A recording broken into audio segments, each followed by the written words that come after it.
most welcome to Historiespanerna History Reconnaissance, and a bridge, not too far. Airborne assault on Hollands Deep 1940. This is the story of the German paratroopers that in May 1940 was airdropped deep behind the front lines in the Netherlands.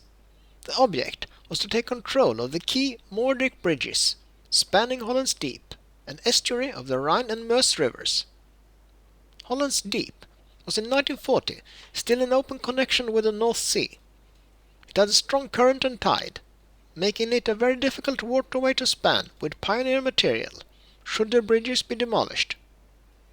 These bridges, a railway bridge and a traffic bridge, were defended by the Dutch army and prepared for demolition in the event of a German assault. So join us and watch the images taken by the military photographers during this daring surprise attack. And please, subscribe to our channel and join us on our journey in history. We're looking forward to having you on board. Since the bridges were known by the Germans to be prepared for demolition, it was imperative that the two bridges would be taken by total surprise, seized before they could be destroyed by the Dutch, and held until the relief force would manage to link up with the Airborne bridgehead. The Moerdijk area was the prime target of the German air landing operation, with an Airborne battalion, 600 men, comprising 4 companies of airborne riflemen, assisted by some heavy machine guns and 5 cm mortars. The 5th and 6th companies were scheduled to be dropped about 1 kilometer north and northeast of the railway bridge, in a wide open polder, and a very short distance away from the Dutch defense troops. The landing zone was to the rear of the Dutch casemates and trench lines. The second adjacent landing zone was dangerously close to 3 farmhouses, where about 100 men of the defense force were housed, without their ammo.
The defences at the southern landhead of Moerdijk were light, a few entrenched positions, as well as a single outer defence trench line, and no concrete or steel reinforcements.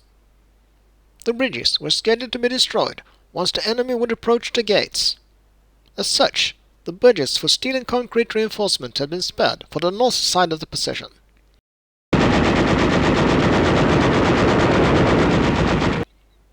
One Dutch company of infantry, supported by 4 platoons of heavy machine guns, were stationed in the Moerdijk bridgehead.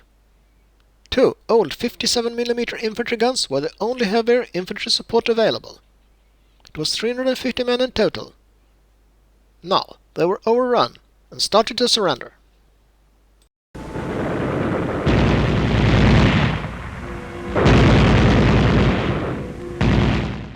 After disarming the demolition charges on the bridges, and seizing the last blockhouse on the north end of the traffic bridge, the battle on our Moerdijk-bridges had ended, for the moment. Now it was vital to keep the bridgehead firmly in German hands and deny the Dutch and its allies the bridges back. For that purpose, the Germans had about 500 men, which had to defend the perimeter north and south. Heavy weapons were not at their disposal yet. The heaviest firepower they could field came from light mortars, machine guns, and a few anti-tank rifles. The Dutch and Belgian high commands tonight flatly say the invasion has failed. German advance has been greatest where Holland and Belgium meet. They took the Dutch city of Maastricht, swarmed across the projecting tip of Dutch territory, and say they have taken some bridges on the Albert Canal in northern Belgium.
That's all, folks. Thanks for watching.